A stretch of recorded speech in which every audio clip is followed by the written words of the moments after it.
Olá, queridos, sejam bem-vindos ao Entenda a Bíblia, sejam bem-vindos ao nosso canal. Hoje nós vamos conversar sobre um livro da Bíblia, costumeiramente nós fazemos isso. Hoje nós vamos falar sobre um livro do Novo Testamento. Hoje nós vamos falar sobre a primeira das cartas paulinas, que na verdade não é a primeira, mas na disposição da Bíblia é a primeira. Nós vamos falar sobre a carta aos Romanos, vamos explicar um pouquinho, falar um pouquinho do contexto da carta, do interesse de Paulo em visitar os romanos, e sobre toda a teologia que Paulo apresenta aos romanos para apresentar-se a si mesmo e o que ele pensa para que os romanos saibam quem ele é. É sobre isso que vamos falar no vídeo de hoje.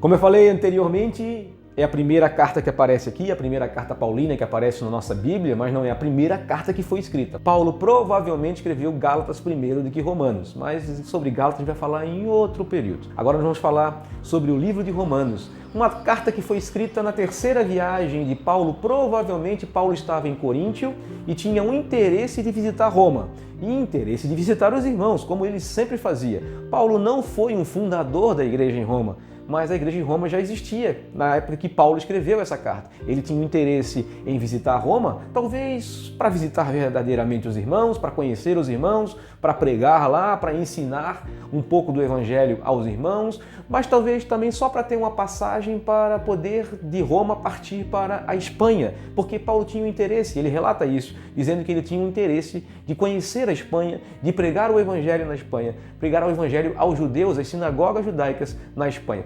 Então Paulo fala sobre isso na carta, ele se apresenta. E quando Paulo fala aos romanos, a carta tem a ideia de uma apresentação. Vamos conhecer quem é Paulo, é mais ou menos isso. Eu vou fazer uma carta de referência de mim mesmo. Eu vou explicar sobre a minha teologia. E a teologia do livro de Romanos é muito profunda, muito interessante. Você que quer conhecer um pouquinho mais da teologia bíblica, da verdade cristã, daquilo que nós devemos crer e acreditar acerca do que a Bíblia fala, da ideia do evangelho, possa ler a carta aos Romanos, que ela vai te dar muitas orientações acerca da graça, acerca do pecado, acerca da justificação, acerca da justiça de Deus, vai falar muito da fidelidade de Deus, vai falar muito dos povos de Deus e agora da união desses povos em um só povo, vai falar muito dessas coisas interessantes, algumas coisas culturais, algumas coisas doutrinárias que Paulo ensina na carta aos Romanos, que é muito interessante para a vivência da igreja. Então a carta aos Romanos é muito interessante para a gente crescer no conhecimento do evangelho, para a gente crescer em Cristo Jesus também. Então leia, estude bastante a carta aos Romanos. Eu disse que Paulo se apresenta no início, né? Eu falei que Paulo se apresenta aos romanos com esse interesse de visitar Roma ou com o interesse de usar Roma como uma base missionária para a Espanha, mas alguns teólogos dizem que Paulo não faz isso por acaso, ele faz isso em defesa, uma apologética, uma defesa da sua própria fé, uma defesa do evangelho que ele prega, porque talvez existiam algumas críticas em Roma acerca do evangelho que Paulo estava pregando, principalmente na Ásia e também na Grécia. Então Paulo faz uma defesa. Eu não sei dizer, né, o que estava acontecendo, mas era comum também as pessoas se apresentarem, mas também pode ser que Paulo estava se defendendo de alguma crítica que estavam fazendo para ele. Não importando o que Paulo queria fazer, na verdade Paulo faz uma ótima carta e faz uma ótima apresentação doutrinária, explica uma questão teológica muito interessante e faz com que a gente possa aprender muito com a carta aos Romanos. Mas uma coisa interessante também desse livro é por que Paulo também escreve muito sobre essa ideia de dois povos, que agora não existe mais separação e agora são um só povo. Na verdade, em Roma, aparentemente existia um conflito entre os judeus cristãos e entre os gentios que estavam se convertendo. Os judeus acreditavam ser superiores aos gentios. E existia aí um grande problema. E Paulo também escreve essa carta para corrigir esse problema. Aos judeus ele fala que eles não são melhores simplesmente porque Deus os escolheu lá através de Abraão, que eles não são melhores porque eles possuem uma lei, ou não são melhores porque os costumes deles estão já aparentemente mais parecidos com os costumes bíblicos. Não, eles não são melhores por causa disso. E na verdade Paulo usa a ideia do pecado para dizer que todos pecaram. Os judeus também pecaram, gentios também pecaram, e todos eles estão destituídos,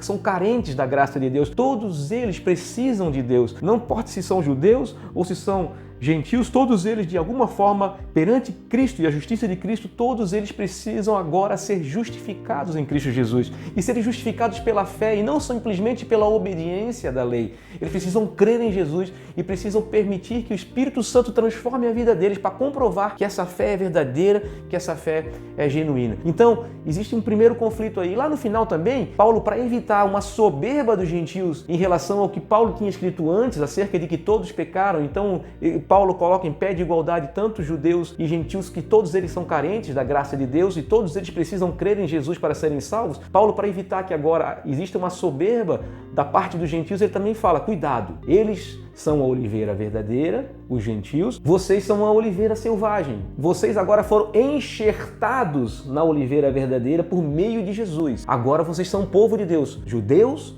e gentios, não existe mais separação, agora vocês dois são povo de Deus. Em Cristo vocês são povo de Deus. Não faça com que isso cresça em vocês para, de alguma forma, zombar dos judeus, porque, de alguma forma, eles foram rejeitados por rejeitarem a Cristo. Não façam isso, porque, da mesma forma que muitos deles foram arrancados da oliveira para que vocês fossem enxertados, o que impede vocês de serem também retirados dessa oliveira verdadeira por Deus, por causa da soberba de vocês, por causa da arrogância religiosa de vocês ou por causa do desvio da verdadeira fé de vocês? Então tomem cuidado, é isso que Paulo está dizendo. Vocês agora são um só povo. Existe uma reconciliação de Deus, que é vertical. Nós fomos reconciliados com Deus, agora nós todos somos amigos de Deus. Antes éramos inimigos, agora somos amigos de Deus. Agora também existe uma reconciliação entre todos os povos, e de todos os povos Deus vai formar um só povo, o povo de Cristo. É sobre isso que Paulo fala, e é sobre isso, sobre essa curiosidade, sobre essa palavra reconciliação,